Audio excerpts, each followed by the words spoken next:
Friends, welcome back to another video. If I look tired, it's 'cause I am.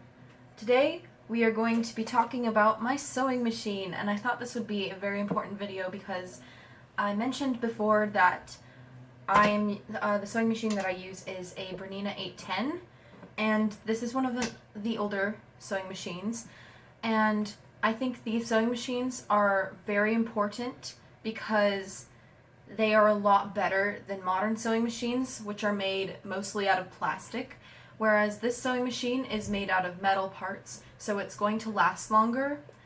So that is why I recommend getting one of these older sewing machines. So today I'm going to show you how to care for your old Bernina. I got my old Bernina from a neighbor who was moving, and she sold it to us for $20, and that isn't a lot of money, but don't be fooled because we had to spend a lot of money repairing this, so we had to get it serviced and we took it to the Dave's Bernina store.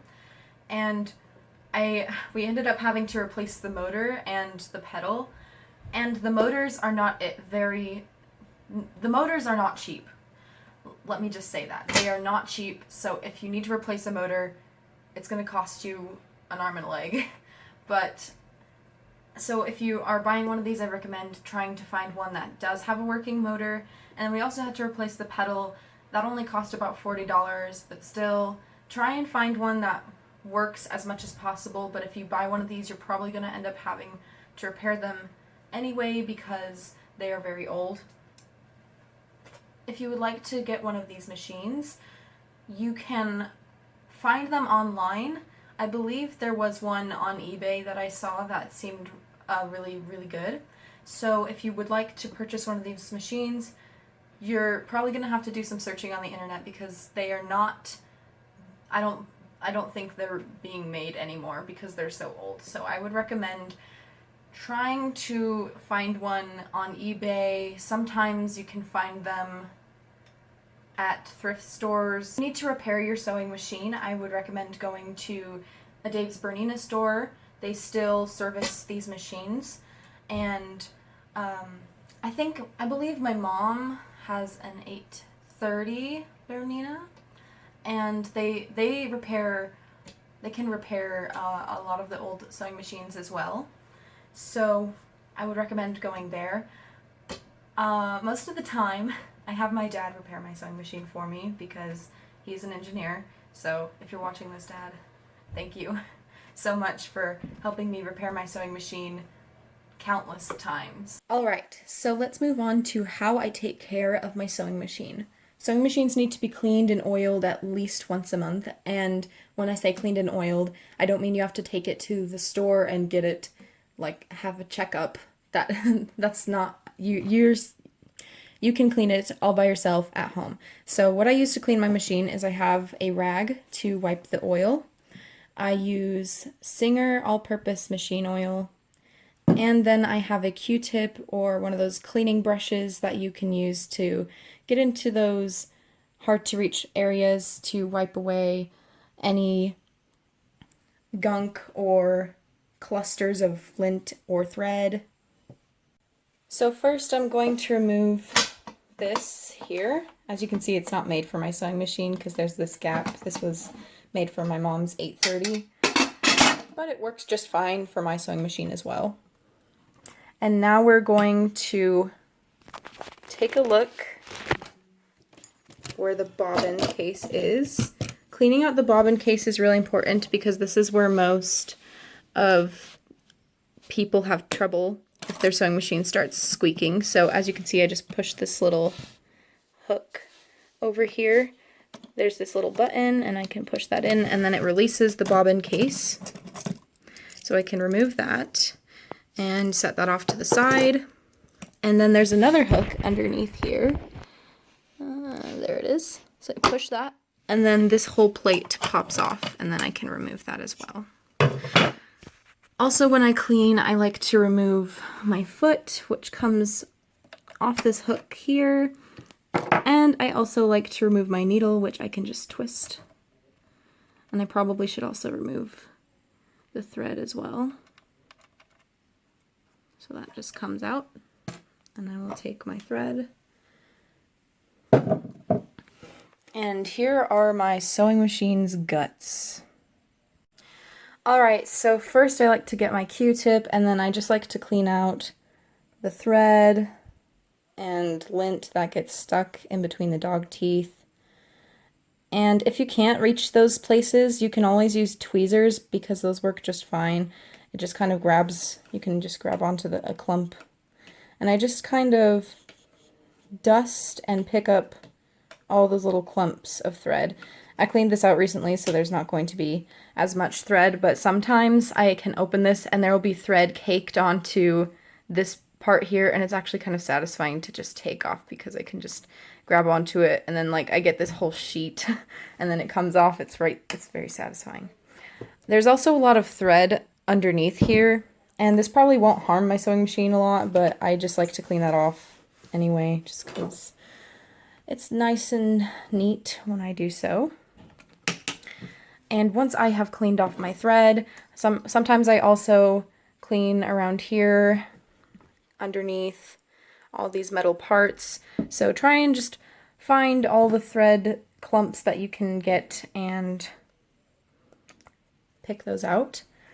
So next I oil this little screw here. I don't know what it is necessarily, but I put like a little drop of oil, and then I use the other end of my Q-tip to kind of brush that around in there so that it gets to the part. And then I can spin my sewing machine a couple times. You basically want to oil any part of the sewing machine that is moving. So sometimes I oil around here where these parts are moving. But most of the time, this is the spot you want to get, because if you don't, you might hear your sewing machine start to squeak. I also oil this little hinge here and most of the parts around this area. Now there's another important part back here that I discovered recently, and it is this part. Once again, another little thingamabob that I don't know what it's called, but I oil this as well, and sometimes I can just swirl this around and it'll get oil on there. And then I clean that, because once my sewing machine was squeaking so much and I didn't know why, and it was all because I didn't oil this little piece in the back. So make sure you get that part. Alright, so I've got that put back together. Another place that I clean a lot is the area around here, because this is another area that gets a lot of thread caked onto it. So, and lots of dust. So I always clean up there. Looks like it's pretty good right now, but there's still some fuzziness, as you can see.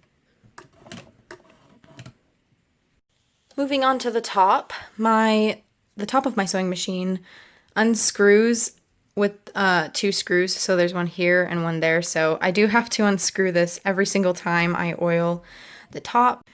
Alright, I've got those screws removed, so I can go ahead and just lift this up, and now we have the inside of the top of the sewing machine exposed, so I can show you. Now, if this were plugged in, you could probably see this better, but this is where we want to oil in the top. You can see here, there is a little hole in this part, and this is where you're going to put your oil, and that will get it to all the pieces you need to oil. And there's also another one back here, and it's very hard to see, and it's very hard for me to get to whenever I oil my machine, but hopefully you can see it. But that is where you want to put your oil, because it will do the job for you.